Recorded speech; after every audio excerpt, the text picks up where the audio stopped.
নমস্কাৰ বন্ধুসকল, আপোনালোকে যদি জিঅ' টেগ কৰিছিলে তেনেহ'লে ঘৰৰ লিষ্ট আহিছে। নতুন লিষ্ট আপোনালোকে কেনেকৈ নিজৰ মোবাইলতে চেক কৰিব।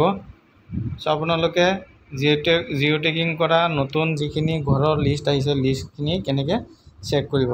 চ' প্ৰথমতে ষ্টেট চিলেক্ট হৈ থাকিব আসাম, তাৰপিছত চিলেক্ট ইন আপোনালোকৰ ডিষ্ট্ৰিক্ট যিটো আছে চিলেক্ট কৰিব। মই এক্সাম্পলৰ কাৰণে যিকোনো এটা চিলেক্ট কৰি দি আছোঁ, ধৰক যোৰহাট। আপোনাৰ যিটো ডিষ্ট্ৰিক্ট আছে ধৰক যোৰহাট। প্ৰচেছিং লৈ আছে।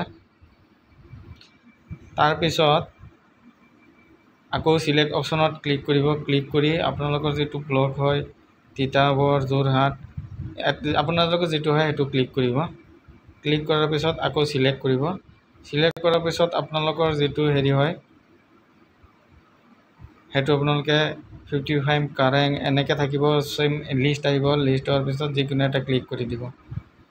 ক্লিক কৰি দিয়াৰ পিছত আকৌ চিলেক্ট অপশ্যন আহিব। চ' আপোনালোকে এনেকৈ টানিব।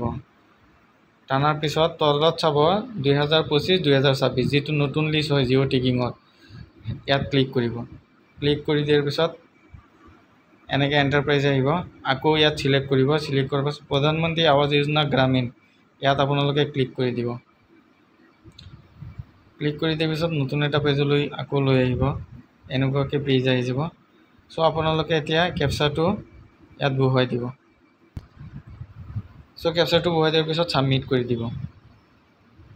ছাবমিট কৰি দিয়াৰ পিছত আপোনালোকৰ যিটো লিষ্ট আছে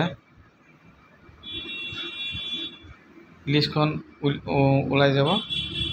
চ' এনেকুৱা